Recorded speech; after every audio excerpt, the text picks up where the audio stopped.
नमस्कार. Icon steel प्रस्तुत build icon या उपक्रमात आपण आहोत नाशिक जिल्ह्याच्या मालेगाव शहरामध्ये आणि आपल्यासोबत आहेत सिनियर आर्किटेक्ट सचिन शहा. नमस्कार सचिनजी. आपलं स्वागत आहे. सर, जाणून घ्यायला आवडेल तुमची शाळा कोणती, कॉलेज कोणतं आणि तुम्हाला आर्किटेक्ट व्हावं हे स्वप्न तुम्ही कधी बघितलं आणि त्यासाठी काय काय प्रयत्न केलेत सुरुवातीला? मी मालेगावला काकाणी विद्यालयात स्कूलिंग केलं, नंतर 11-12 पण इथंच केलं MSG कॉलेजला, आणि नंतर कराडला 5 वर्षाचा आर्किटेक्टचा कोर्स केला. सर, आणि तुमची प्रेरणा काय होती, म्हणजे इन्स्पिरेशन काय मिळालं? माझ्या वडिलांची अशी, माझा भाऊ डिप्लोमा सिव्हिल इंजिनियर झाला होता. तो ऑलरेडी वर्क त्याने मालेगावला चालू केलं होतं.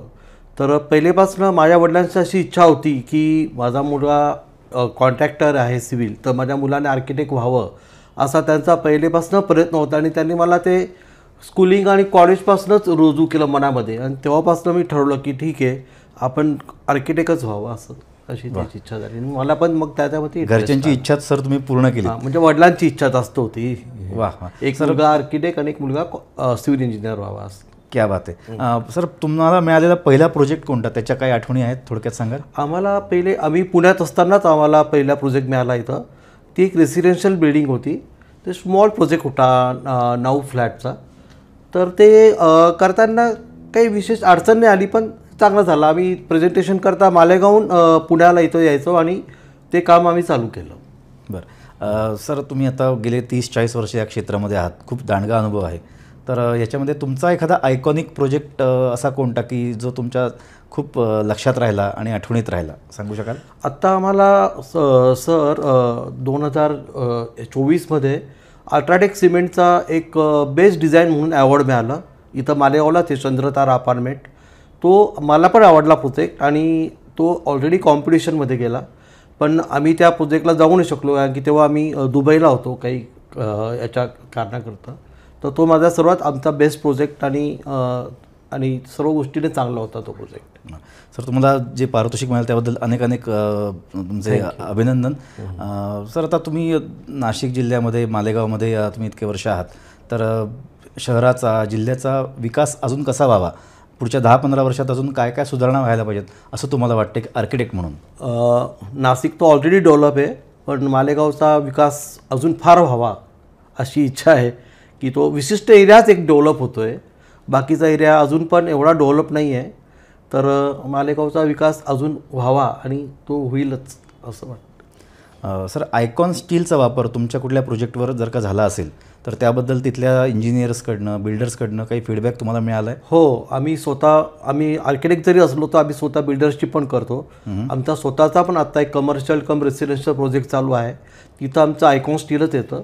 तो ते एकदम प्रॉपर आहे आणि फिक्स लेंथ असतं वगैरे, आणि त्याचं व्यवस्थित बँडिंग आहे, चांगला अनुभव त्याचा. सर, सरकारसाठी तुमच्या काही सूचना किंवा काही सल्ला किंवा काही विचार आहेत की सरकारकडनं काय योगदान मिळालं पाहिजे जेणेकरून आपलं शहर, आपला जिल्हा अजून चांगला डेव्हलप होईल? सरकारकडनं कॉर्पोरेशन आहे इथं. कॉर्पोरेशन आमचं सर्व बांधकाम विभाग बघतं. जी ऑनलाईन प्रोसेस असते प्लासिंगची ती थोडीशी स्लो आहे इथं, ती जरा फास्ट व्हावी.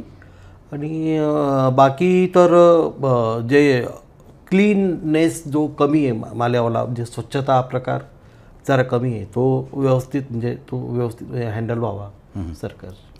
सर, जाता एक शेवटचा प्रश्न, पण खूप महत्त्वाचा प्रश्न, एक आर्किटेक्ट म्हणून तुम्हाला विचारतो आहे, आणि ज्याचं उत्तर म्हणजे तुमचा विचार आणि नवीन पिढीला पण त्याच्यातनं काहीतरी दिशा मिळेल या दृष्टीने की प्लॅनिंग हे खूप महत्त्वाचं असतं आर्किटेक्चर या फील्डमध्ये.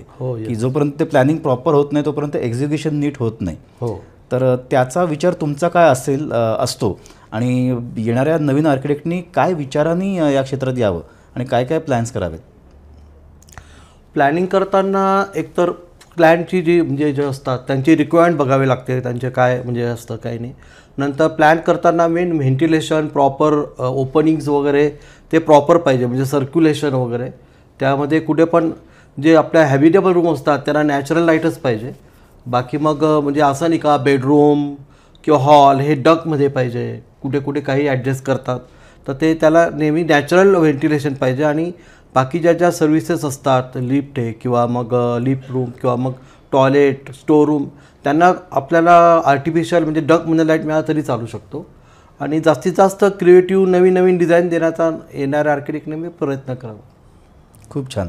सचिनजी, तुम्ही वेळात वेळ काढून आज इथे या बिल्ड आयकॉन या उपक्रमात उपस्थित राहिलात आणि खूप छान सल्ले दिलेत, तुमचे विचार मांडलेत, ज्याचा नक्कीच फायदा येणाऱ्या नवीन आर्किटेक्टला होईल. आमच्याकडनं आयकॉन स्टीलकडनं तुम्हाला भरपूर सदिच्छा आणि तुमच्या हातून असेच अनेक आयकॉनिक प्रोजेक्ट्स घडवत अशी शुभेच्छा. थँक्यू. अनेक धन्यवाद सचिनजी.